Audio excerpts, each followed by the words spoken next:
어제 문재인 대통령이 조국 법무부 장관을 비롯한 4명의 장관과 3명의 장관급 인사에 대한 임명장을 수여했습니다.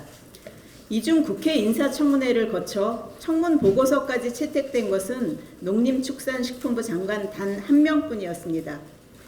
매일 새로운 의혹과 논란으로 온 나라를 뒤덮었던 조국 장관에 가려져 있었을 뿐 다른 후보자들 역시 국회 인사청문회 과정에서 문제점이 속속 드러났었습니다.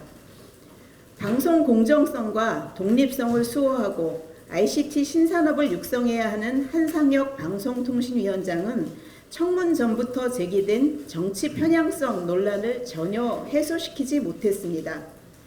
또한 여성가족 청소년 정책을 총괄해야 하는 이정옥 여성가족부 장관의 경우 조국 장관과 마찬가지로 자녀 입시 특혜 의혹이 제기되며 이 땅의 수많은 청춘들을 좌절케 했습니다. 그럼에도 불구하고 대통령은 개혁성이 강한 인사일수록 인사청문 과정에 어려움을 겪고 있다고 말했습니다. 아울러 국회 인사청문 절차가 제도의 취지대로 운영되지 않고 있어서 국민 통합과 인재 발탁에 큰 어려움이 되고 있다고 덧붙이셨습니다. 조로남불의 조국 장관을 비롯해서 정치적 편향성 논란, 자녀 입시 특혜 의혹 등을 가진 후보자를 임명한 청와대 인사검증 시스템이 아닌 국회 청문 과정만을 문제 삼는 것은 도저히 납득할 수 없습니다. 국민을 대신해서 전문성과 도덕성을 검증하는 국회 청문 과정을 그저 그런 통과 의례로 착각하고 있는 것이 아닌지 묻고 싶습니다. 임명권자로서 국회 탓을 하기 전에 제도가 아닌 사람의 문제가 아니었는지 고민하셨어야 합니다.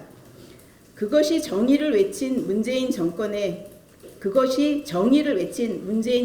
대하여 다시는 정의, 공정이라는 단어를 입에 올리지 마십시오라며 실망과 분노를 보이고 계신 국민에 대한 도리였다는 점을 말씀드리겠습니다. 한 가지만 더 말씀드리겠습니다. 어제 대법원은 안희정 전 충남지사의 업무상 위력에 의한 성폭력 등 혐의에 대해 징역 3년 6개월 원심 판결을 최종 확정했습니다. 바른미래당은 대법원의 엄중한 판결을 존중하며 긴 재판 과정을 견뎌내고 싸워온 피해자에게 감사의 말씀을 전합니다.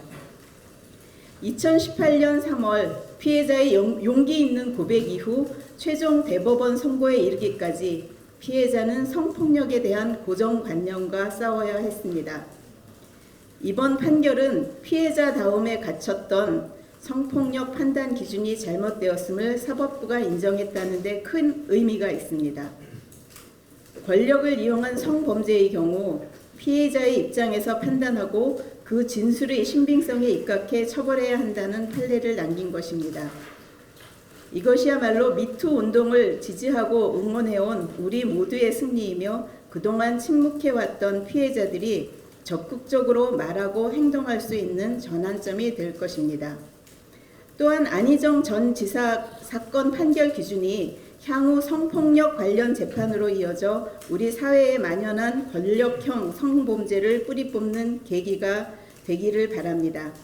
하지만 여전히 성폭력을 처벌할 법적 장치가 부실하고 피해자가 제대로 보호받을 수 있는 시스템은 미비한 실정입니다. 이에 바른미래당은 2018년 3월 권력형 성범죄 방지 및 피해자 보호를 위한 미투 응원 3법을 당론 발의하였지만 아직 본회의를 통과하지 못했습니다. 바른미래당은 관련 법안이 하루빨리 통과될 수 있도록 초당적 협력을 다할 것을 약속드리며 법적 사각지대를 해소하는 데 최선을 다하겠습니다. 이상입니다.